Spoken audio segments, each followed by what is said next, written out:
Buenos días, queridos y queridas estudiantes de segundo medio. Vamos a comenzar con la ficha número 10 con el video de nuevo contenido. Y este video es muy importante porque pasamos a la historia de Chile en el siglo XX.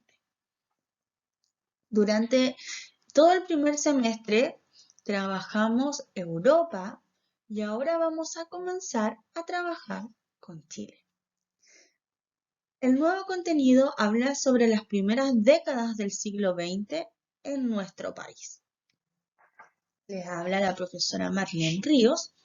El objetivo de la clase de hoy es poder analizar las primeras décadas del siglo XX en Chile, es decir, ir descomponiendo estos años y poder ir viendo los aspectos que destacaron este periodo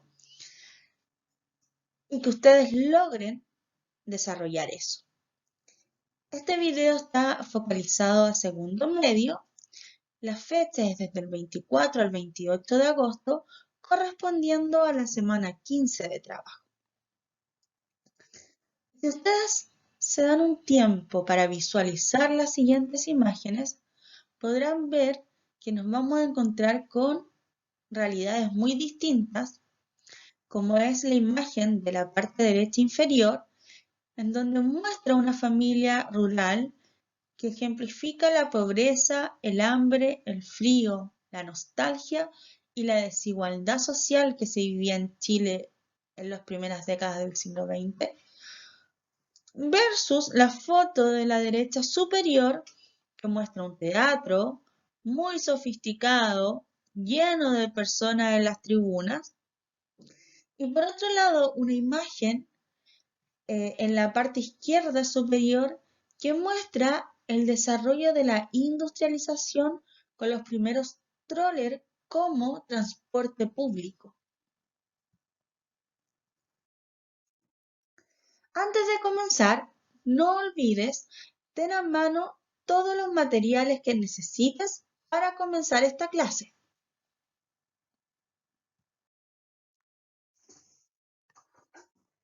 En primer lugar, vamos a dar una panorámica porque vamos a abarcar mucho periodo de tiempo. Entonces nos vamos a centrar en los aspectos más importantes. Dice, ¿cómo y cuándo partió el siglo XX en Chile? Y muchos me dirían, profesora, pero ¿cómo si el primer año del siglo?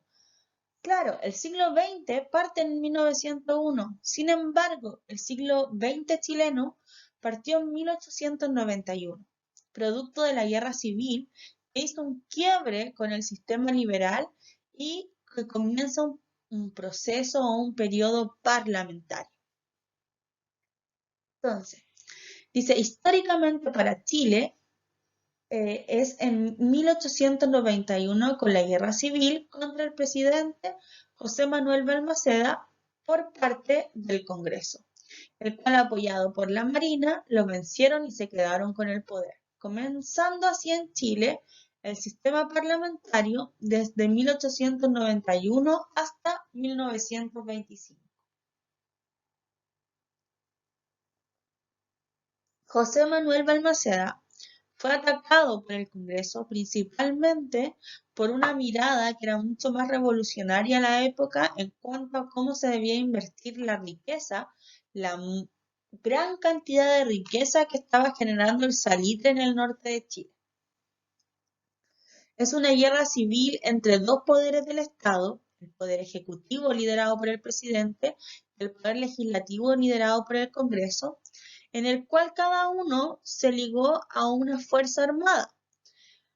Balmaceda fue apoyado por el ejército, mientras el Congreso por la Armada. Y claramente, esa alianza del Congreso con la Armada fue la que le dio el triunfo, ya que la Armada se fue a los puntos claves. Démonos un tiempo para pensar. ¿Cuál es un punto clave que podría controlar la Armada?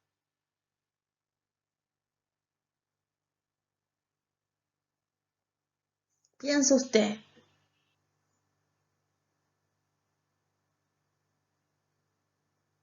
Estoy seguro que más de alguno lo pensó. la Armada pudo apoderarse de los puertos. Y en los puertos es donde se transa la mercadería que sale, que se vende y lo que ingresa, que se compra, las exportaciones y las importaciones. Por lo tanto, al tomarse los puertos, truncaba toda la actividad comercial. Los productos se podrían en los puertos y la Armada seguía controlándolos.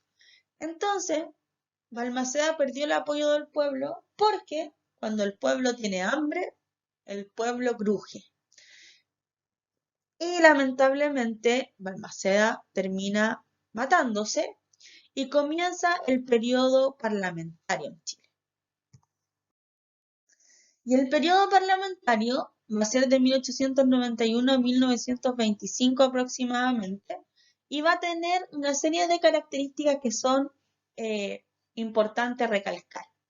En primer lugar, es un régimen inorgánico. ¿Qué quiere decir esto? Que es un parlamentarismo coloquialmente dicho a la chilena.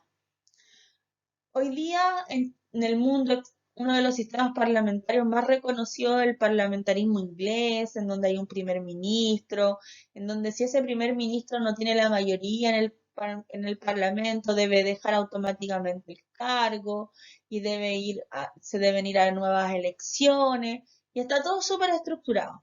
No, los chilenos no. Nosotros en ese periodo no.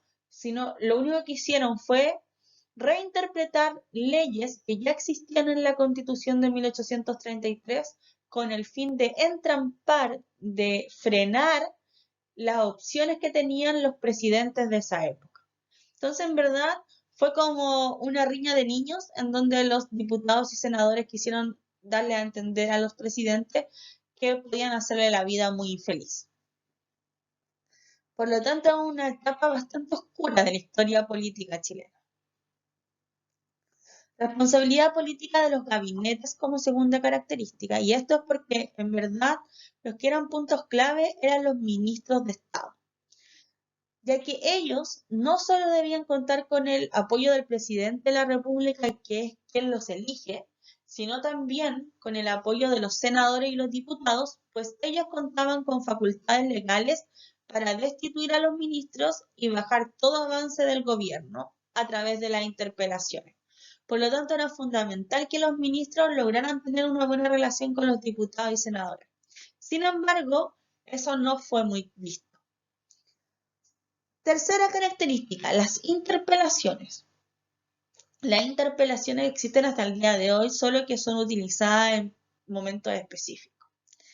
Es la facultad del Congreso de fiscalizar a los ministros de Estado, obligándolos a concurrir al Congreso a enfrentar las preguntas del interpelador, es decir, del diputado. Entonces, la interpelación es cuando el Congreso quiere hacerle un juicio a un ministro, ¿ya? Quiere ver si en verdad lo que él dice está bien o está mal y el ministro debe llevar todas las pruebas que él estime conveniente para salir airoso de esta interpelación. ¿Qué es lo importante? Que si la interpelación no sale bien, es decir, la Cámara de Diputados no cree lo que está diciendo el ministro, este ministro es revocado de su papel de ministro. Podríamos decir que es como lo que ocurrió con Chadwick, solamente que ahora se llama acusación constitucional. Si no eran bien aceptadas por los parlamentarios, ellos podían destituirlos de su cargo, provocando la rotativa ministerial, que es la cuarta característica. ¿Qué quiere decir esto?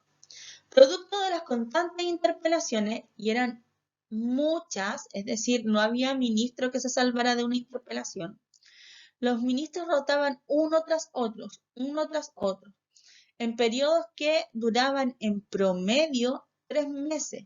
Es decir, era muy posible que en un año, en cada una de las carteras, hubieran 4 ministros, lo que les imposibilitaba a lograr crear una ley o a desarrollar una reforma. ¿Por qué es tan mala la rotativa ministerial? Porque en verdad un ministro que dura 3 meses, con suerte alcanza a ver y a estudiar su ministerio y no alcanza a gestionar políticas públicas. Y el objetivo de los ministros es gestionar políticas públicas que favorezcan a los ciudadanos. Entonces, esta rotativa ministerial, ¿qué hacía? Cuando el ministro recién estaba armando algo, lo interpelaba, lo sacaba y obligaba al presidente a colocar otro ministro. Y va siendo como una sillita musical en donde van saliendo unos y van entrando otros constantemente.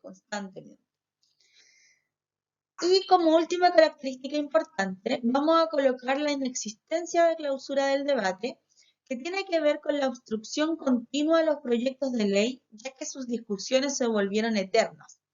Podían pasar sin que la ley saliera a la luz. Meses, años, ¿ya? Entonces, no hay una clausura, no hay un límite del debate, sino que se está debatiendo eternamente la ley. Por ejemplo, hace poco vimos la ley del 10% de la AFP. Se dieron cuenta, a pesar de que la Cámara del Senado sesiona en las tardes solamente, si partían a las 2, terminaron a las 12 de la noche, pero el debate se acabó en un día. ¿Ya? Porque se les dijo a los senadores que deberían ir preparados porque se necesitaba una ley que saliera rápido. En el periodo parlamentario ocurría todo lo contrario. Las leyes se debatían y se debatían y se debatían y se debatían y no salían nunca a la luz. Por lo tanto, los problemas que vivía la sociedad no veían ninguna solución. Y vamos a ver en unas diapositivas más adelante que los problemas que tenía la sociedad chilena eran muchos y los parlamentarios no hacían nada.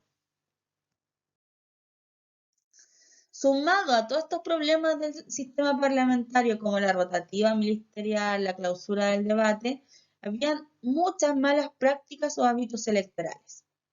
¿Ya? En Chile se daba el cacicazgo, que significa, y se daba principalmente en las zonas rurales del país, en donde el patrón, que posee mucho poder dentro de la comunidad, las leyes del patrón son más importantes que las leyes de la Constitución, por lo tanto, ¿a quién obedezco? Es a mi patrón. Y el patrón iba con todos sus inquilinos, con todos sus trabajadores, y les obligaba a votar por el candidato del patrón. Por otro lado, se utilizó mucho la práctica del cohecho, ¿ya? Que es entendida como la compra de votos, los sobornos o las coimas, es decir, hacer una transacción a partir de dinero en el cual con ese dinero a mí me obliga a votar por tal persona. Y otras prácticas, porque fueron muchas las de este periodo y por eso después se va a generar un sistema electoral formal, votaban muertos, se robaban las urnas, había falsificaciones de voto en donde personas votaban más de 2 veces. Entonces, en verdad, las elecciones se alejaban bastante de la realidad. En las imágenes, en la primera imagen, en la parte superior, podemos ver que está un grupo de trabajadores esperando las órdenes del patrón. Así eran los cacicazgos. ¿Por qué ese patrón adquiría el poder? Porque eran leales los trabajadores a él. Ahí está imagen del cohecho, en donde yo te estoy diciendo, sí, voy a hacerlo, pero por debajo tú me estás pagando por hacerlo. Y una urna, porque las robaban, botaban muertos, y era un despelote las vías electorales en Chile a principios del siglo XX. Como síntesis, características, dijimos, régimen inorgánico, responsabilidades políticas de los gabinetes, grandes facultades para el Parlamento, para los diputados y senadores, porque utilizaban las leyes que se lo permitían en la Constitución de 1833 como las leyes periódicas. Recordemos que dijimos que el presidente podía decir que tenía tal presupuesto, pero el Parlamento le decía que no y el presidente se quedaba sin plata. Por eso estalló la guerra civil de 1891 contra Balmaceda. la existencia de clausura del debate y un sistema multipartidista porque hay varios partidos políticos. Hábitos electorales malos, como el cacicazgo y el cohecho.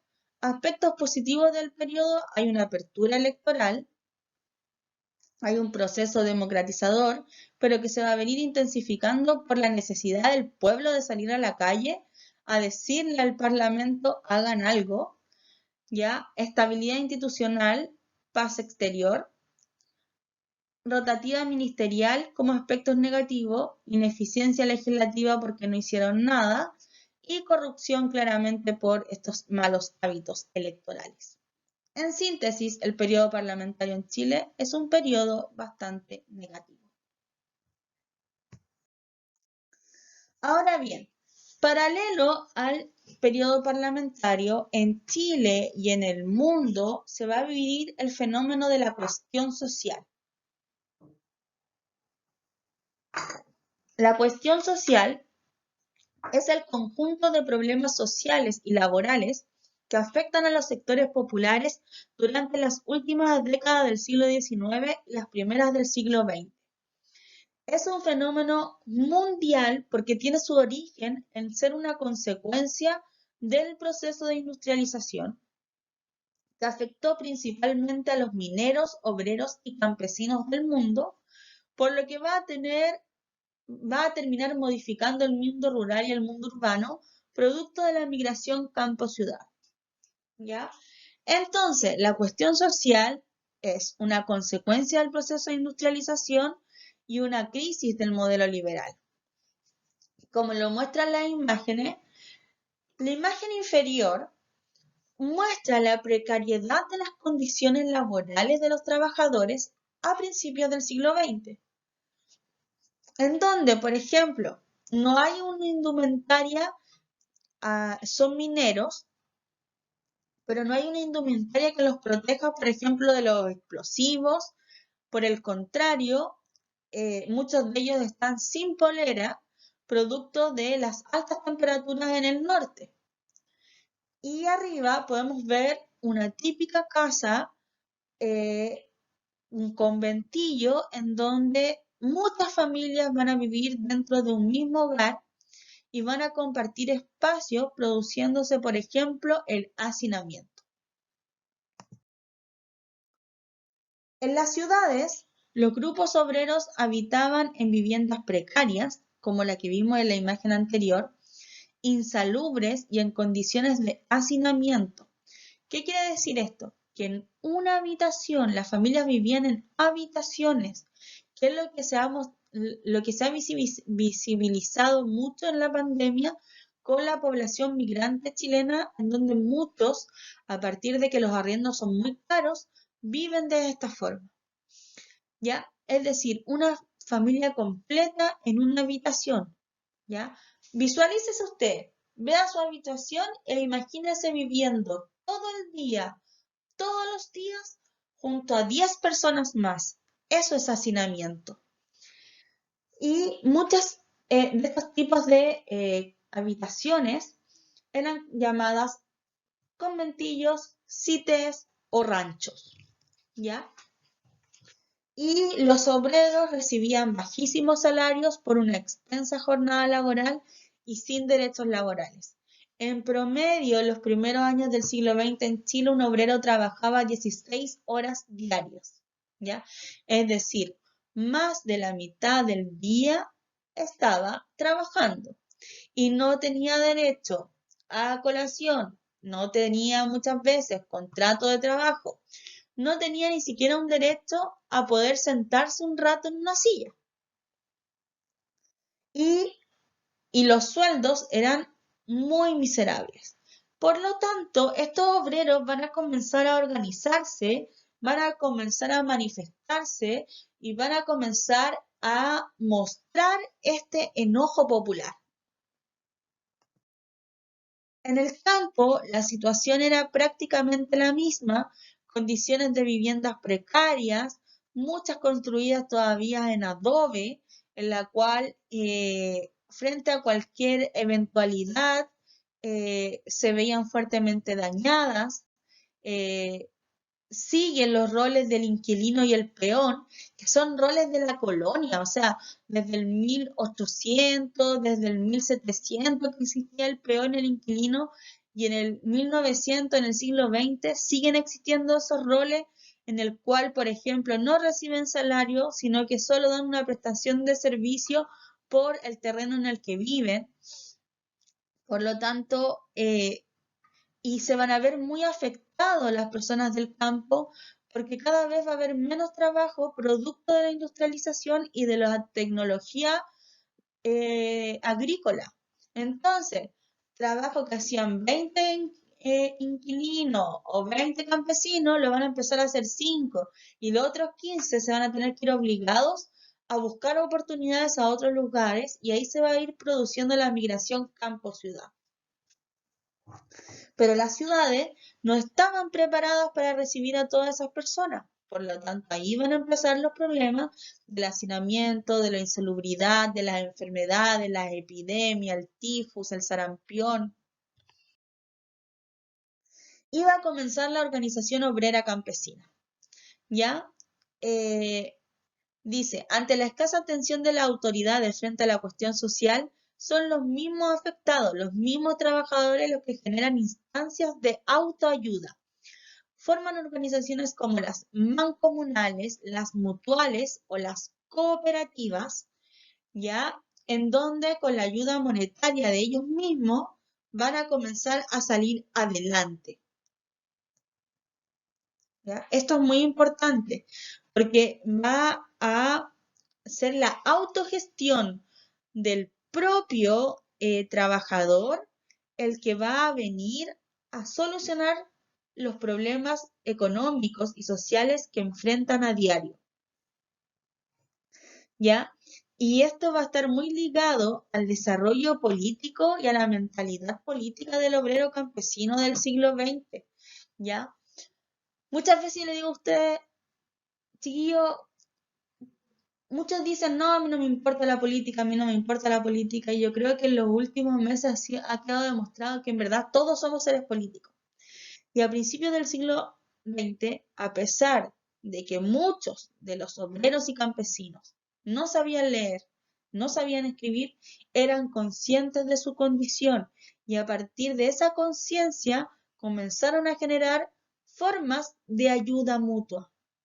¿Ya? Formas en que si una mujer quedaba viuda, siguiera recibiendo un apoyo económico para salir con sus hijos adelante. Formas en que si un obrero estaba enfermo, la comunidad lo apoyara. Paralelamente, se van a constituir organizaciones populares con un marcado carácter ideológico, ¿ya? Si hubiéramos estado en clases presenciales, hubiéramos trabajado distintos documentos sobre anarquismo, sobre socialismo demócrata, comunismo, porque dentro de los focos obreros y también mucho dentro de la pampa salitrera, en el norte de Chile se va a producir muchos grupos de resistencia que van a venir a seguir ideologías distintas. Por ejemplo, la Sociedad de Resistencia, que fueron de corte anarquista, o la Federación Obrera de Chile, la FOCH, que funcionaba a nivel nacional, que era marcada de una ideología marcadamente marxista y que era liderada por Luis Emilio Recabarren, que es uno de los personajes más importantes de la historia política de la izquierda chilena, porque él va a ser el que va a traer, en primer lugar, el socialismo a Chile y luego va a crear el Partido Socialista y luego va a crear el Partido Comunista. ¿Ya?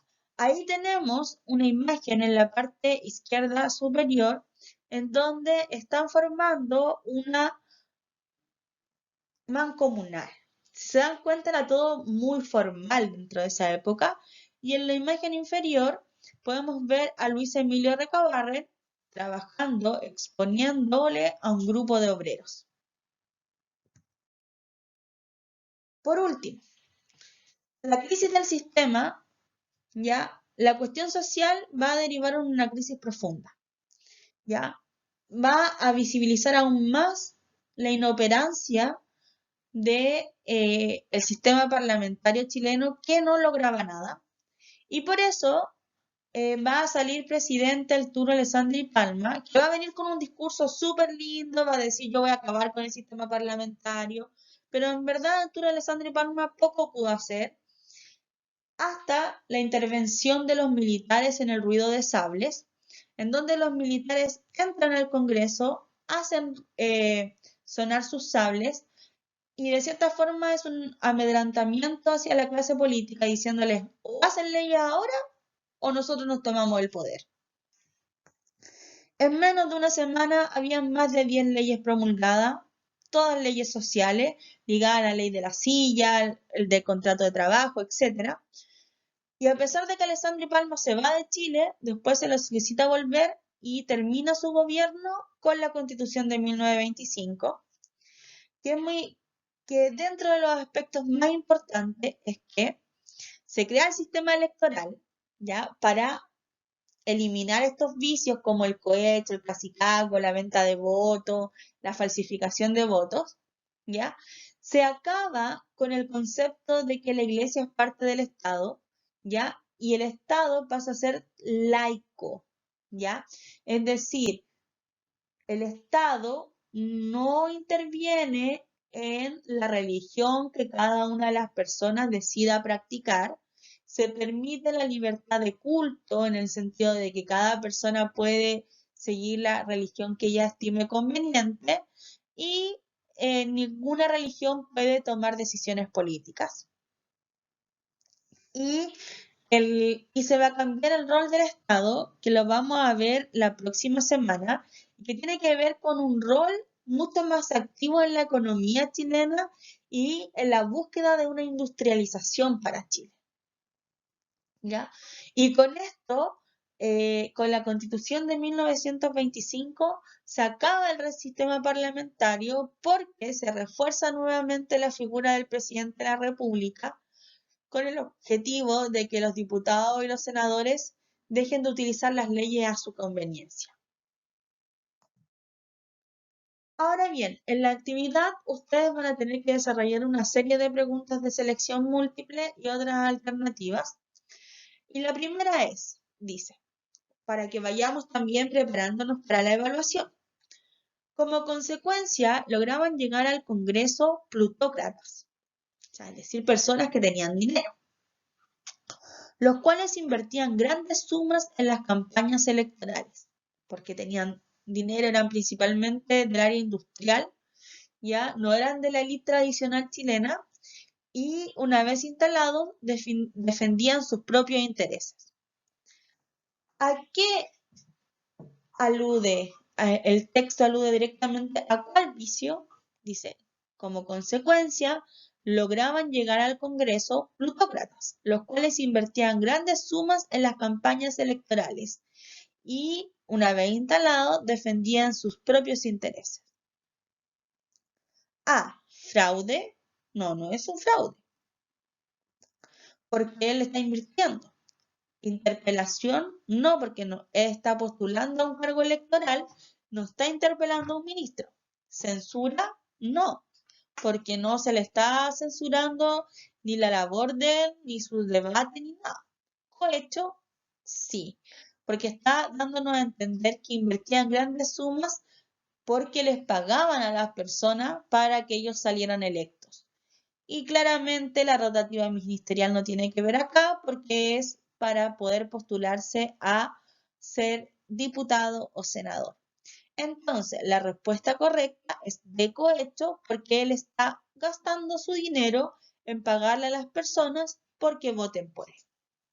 Espero que hayan comprendido todo, que desarrollen muy bien su ficha número 10 y nos vemos la próxima semana en una nueva cápsula de historia. Adiós.